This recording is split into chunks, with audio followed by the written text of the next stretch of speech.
Wedding season is here, and it's time to create a bridal nail look that's bold, beautiful, and absolutely glamorous. Today, we are creating this stunning bridal nail art using Emigel products.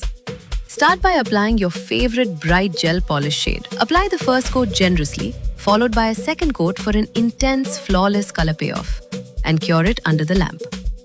Next, apply Emigel top coat and cure again to lock in the shine. Now take Emigel chrome powder and gently rub it onto the nail, focusing near the tips to create a beautiful chrome effect. Apply another layer of top coat and cure. Then, buff the entire nail surface to transform it into a smooth matte finish.